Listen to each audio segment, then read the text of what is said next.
ಬೇನಾಮಿ ಹಣ ಅನೇಕ ರಾಜಕಾರಣಿಗಳು ಅದರಲ್ಲಿ ದುಡ್ಡು ಹಾಕಿದ್ದಾರೆ. ಈಗೇನು ಒಬ್ಬೊಬ್ಬರಾಗಿ ಬರ್ತಾ ಇದಾರಲ್ಲ, ಅದೆಲ್ಲ ಸುಳ್ಳು, ಊಹಾಪೋಹ. ನಾನು ಹೇಳ್ತೀನಪ್ಪ, ಊಹಾಪೋಹ ತಿಗಿರಿ ಏನಿದೆ.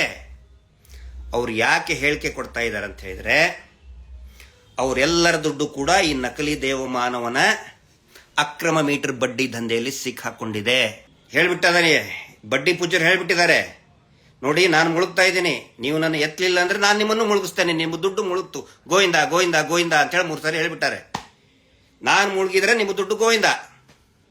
ಯಾರ್ಯಾರು ರಾಜಕಾರಣಿಗಳು ಕಪ್ಪು ಹಣವನ್ನ ಇಟ್ಟಿದಾರಲ್ಲ ಅವ್ರಿಗೆಲ್ಲರಿಗೂ ಕೂಡ ಹೇಳ್ಬಿಟ್ಟಿದ್ದಾನೆ, ಬಡ್ಡಿ ಪೂಜರು ಹೇಳ್ಬಿಟ್ಟಿದ್ದಾರೆ, ನಾನು ಮುಳುಗಿದ್ರೆ ನೀವು ಮುಳುಗ್ದಂಗೆ, ನಿಮ್ಮ ದುಡ್ಡು ಮುಳುಗ್ತು, ಗೋವಿಂದ. ನಾನು ಅದರ ಸಲುವಾಗಿ ಕಳೆದ 2 ವರ್ಷಗಳಿಂದ ಇಡಿ ಅವರಿಗೆ ನಾವು ವಿನಂತಿ ಮಾಡ್ಕೋತಾ ಇದ್ದೀವಿ, ಬಹಿರಂಗವಾಗಿ ವಿನಂತಿ ಮಾಡ್ಕೋತಾ ಇದ್ದೀವಿ.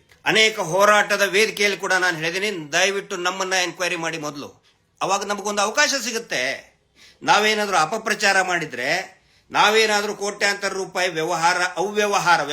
ಅವ್ಯವಹಾರ ಮಾಡಿದ್ರೆ ತನಿಖೆಗೆ ಒಳಪಡಿಸಿ ಸ್ವಾಮಿ. ಇಡಿನೋ CBIನೋ ಇನ್ನೇನೇನದಾವ್ ಎಲ್ಲಾನು ಮಾಡಿ.